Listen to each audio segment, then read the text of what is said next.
राजस्थान सरकार के सरकारी स्कूलों में साथियों विद्या संबल योजना के तहत सेवानिवृत्त शिक्षकों और साथ ही निजी अभ्यर्थियों के गेस्ट फैकल्टी के तौर पर लगाए जाने के संबंध में जो आदेश हैं वो कंप्लीटली जारी हो चुके हैं। अब अपने जो नज़दीकी जो सीनियर सेकेंडरी स्कूल है या फिर सेकेंडरी स्कूल है उसमें आपकी जो है नियुक्ति गेस्ट फैकल्टी के रूप में हो सकती है। इस भर्ती की क्या सिलेक्शन प्रोसेसिंग रहने वाली है, किस प्रकार से इसमें आपका इंटरव्यू चयन किया जाएगा, कब तक रहेगा, कितना वेतन रहेगा, वेतन भी आपका 21 से 25 हज़ार के बीच में, वो कंप्लीट जानकारी। उसके बाद योग्यताओं के बारे में हम A to Z इंफॉर्मेशन इस भर्ती संबंधित सारी इंफॉर्मेशन मैं आपके साथ शेयर करने वाला हूं।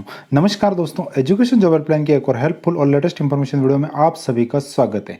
तो साथियों, कार्यालय निदेशक माध्यमिक शिक्षा राजस्थान बीकानेर की तरफ से 18/7/2022 को यह आदेश जारी किया गया है कंप्लीटली विद्या संबल योजना के बारे में, जिसमें पहले कंप्लीटली जो थे केवल सेवानिवृत्तों को लिए जाने की बात कही गई थी, लेकिन अब इसमें साथियों आपके जो नॉर्मल स्टूडेंट्स है, जो भी बेरोजगार अभ्यर्थी साथी हैं अपने आसपास के विद्यालयों में इसके थ्रू गेस्ट फैकल्टी के रूप में ज्वाइनिंग ले सकते हैं। तो सबसे पहले हम किसी भी अगर ज्वाइनिंग की बात करते हैं, योग्यताओं की बात करते हैं, अगर मान लो आप व्याख्याता के पद पर आप योग्यता की बात करें हम, तो व्याख्याता जीव विज्ञान है, भौतिक, रसायन, गणित है, तो आपका वही है बीएड होना चाहिए। उसके बाद आपका जो आपका स्नातकोत्तर है वो उस सब्जेक्ट में होना चाहिए, तो आप उसमें कंप्लीटली उस विषय के लिए आप व्याख्याता आप के लिए अप्लाई कर सकते हैं। अगर आपके नज़दीकी विद्यालय में जो भी है वहाँ पर अगर पोस्ट वैकेंट है और वहाँ पर विद्या संबल योजना के तहत नियुक्ति की जानी है तो आप इसके लिए पात्र हैं, आपका स्नातकोत्तर में वो सब्जेक्ट होना चाहिए। अगर आपके नज़दीकी विद्यालय में वरिष्ठ अध्यापक की पोस्ट वैकेंट है मतलब, तो वहाँ पर आप सेकंड ग्रेड टीचर्स के अंग्रेजी, हिंदी, गणित, तृतीय भाषा मतलब जो भी संस्कृत वगैरह है, तो वहाँ पर आप नियुक्ति ले सकते हैं। वैकल्पिक विषय के रूप में संबंधित विषय के साथ आपका स्नातक होना चाहिए। उसके साथ अगर आपका बीएड है,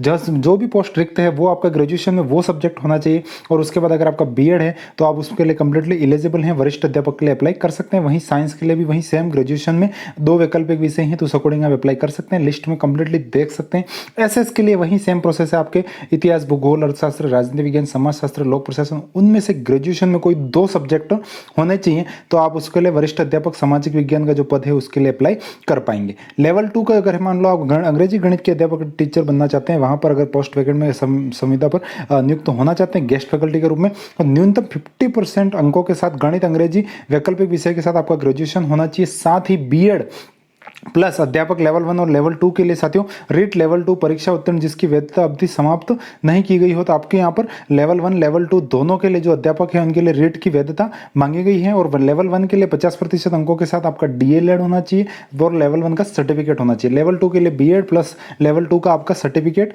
रीट का होना चाहिए। उसके बाद आप इसमें नियुक्ति पा सकते हैं। शारीरिक शिक्षा अध्यापक वही साथियों आपका 12th होना चाहिए प्लस सीपीएड, डीपीएड, बीपीएड कर रखा है। इसके बाद लैब असिस्टेंट आपका ग्रेजुएशन में वैकल्पिक विषयों के साथ अगर आपने सीनियर सेकेंडरी कर रखा है साइंस के साथ में, तो लैब असिस्टेंट के लिए भी आप इसमें नियुक्त हो सकते हैं अगर वहां पर पद की रिक्ति है। तो सेवानिवृत्त अभ्यर्थियों के बारे में तो हम ज्यादा कुछ बात करेंगे नहीं, लेकिन जो निजी अभ्यर्थी जो गेस्ट फैकल्टी के लिए जो हमारे बेरोजगार साथी जिसमें नियुक्ति ले सकते हैं उसकी अगर मोस्टली इंफॉर्मेशन की बात करूं तो साथियों यहाँ पर जो आपकी चयन प्रक्रिया रहने वाली है वो कंप्लीटली विद्यालय स्तर पर रहेगी। प्रधानाचार्य की अध्यक्षता में 2 वरिष्ठ शिक्षकों की कमेटी बनेगी, उनके द्वारा कंप्लीटली आपका जो है चयन किया जाएगा और उसमें भी साथियों मेरिट तैयार की जाएगी। मेरिट की बात करें अगर हम, तो सबसे पहले पॉइंट समझते हैं। तो पॉइंट 1 आपका इसमें जो चयन होगा वो कंप्लीटली स्कूल स्तर पर होने वाला है, ना ही जिला स्तर पर, ना ही ब्लॉक स्तर पर।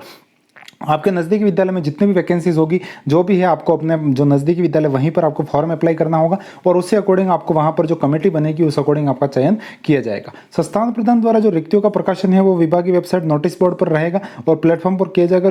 विद्यालय स्तर पर आवेदन आमंत्रित किए जाएंगे और उक्त प्रकाशन के लिए कैलेंडर निदेशालय से जारी होगा। मतलब पूरे राजस्थान में एक साथ आपके जो है कंप्लीटली सभी स्कूलों में ये सारी प्रोसेस की जाएगी।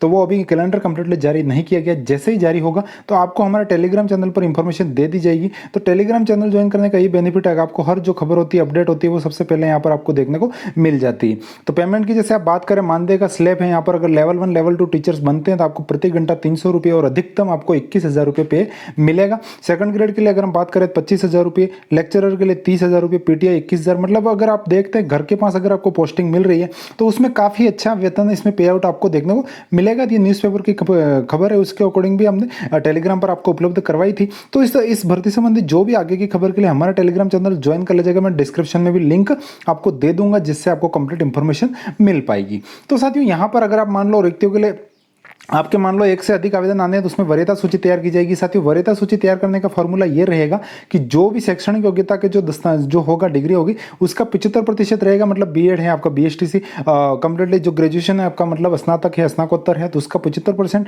उसके बाद प्रशैक्षणिक का 25% आपका लिया जाएगा। फिर आपकी मेरिट बनाई जाएगी। अगर समान अंक भर आते हैं तो फिर आपको आयु के हिसाब से लिया जाएगा। जो आयु में सबसे बड़ा होगा उसको नियुक्तियां दे दी जाएगी। आवेदन प्राप्त करने की अवधि में चयन सूची जारी करने का कैलेंडर निदेशालय द्वारा प्रत्यक्ष से जारी किया जाएगा। मतलब साथियों, अभी जो इसके फॉर्म भरवाना है, जो भी है कंप्लीटली कमेटी बनाकर उसका चयन किया जाना है, वो सारी इंफॉर्मेशन प्रत्यक्ष से कैलेंडर जारी होगा। फिर आपको अपने स्थानीय विद्यालय में जाकर अप्लाई करना है और आपको वहाँ पर ज्वाइनिंग, और उस कमेटी में अगर आपका चयन होता है तो वहाँ पर इस प्रकार से आपको कंप्लीटली अपनी ज्वाइनिंग दे देनी है। बाकी आपका मानदेय मैंने आपको बता ही दिया। अधिकतम मासिक मानदेय ये पर ये इस प्रकार से रहने वाला है, 21,000 से लेकर आपको कंप्लीटली 25-30 हज़ार रुपये तक की आपको पे आउट प्रति घंटा मानदेय देखने को मिलेगा। और ये नियुक्ति रहेगी जो अभी कार्यरत सत्र है वो, या फिर उसकी जो नियुक्ति हो जाती है। मान लो आपका किसी विद्यालय में मान लो सेकंड ग्रेड के पद पर आपकी नियुक्ति हुई है और सेकंड ग्रेड की भर्ती होकर वहाँ पर आरपीएससी से वो टीचर जो रेगुलर टीचर है वो आ जाता है, तो फिर आपको हटा दिया जाएगा। तो इसमें दोनों स्थितियां, मतलब कल मिलाकर आप मान सकते हैं जब नए टीचर्स की नियुक्ति हो या फिर आपका जो वर्तमान सत्र है उसमें पूरी आपको इसकी नियुक्तियां इसमें रहेगी। इस सारी बातें कंप्लीटली इसमें क्लियरली मेंशन की गई है। तो अब हम बात करें आपको इस फॉर्म में अप्लाई करना है तो इसके लिए क्या करना है साथियों, आपके नजदीकी विद्यालय में कनेक्ट रहना है। साथ ही आपको जो शेड्यूल जारी किया जाएगा, कैलेंडर, वो मैं आपको टेलीग्राम चैनल में आपके साथ शेयर करूंगा। तो टेलीग्राम चैनल ज्वाइन करके रख लीजिएगा, हमारा यूट्यूब चैनल सब्सक्राइब कर लीजिएगा। इसी प्रकार की हेल्पफुल और लेटेस्ट इंफॉर्मेशन में लगातार आपके साथ शेयर करता रहता हूं। तो मिलेंगे साथियों और किसी नई अपडेट के साथ, तब तक के लिए जय हिंद, वंदे मातरम साथियों।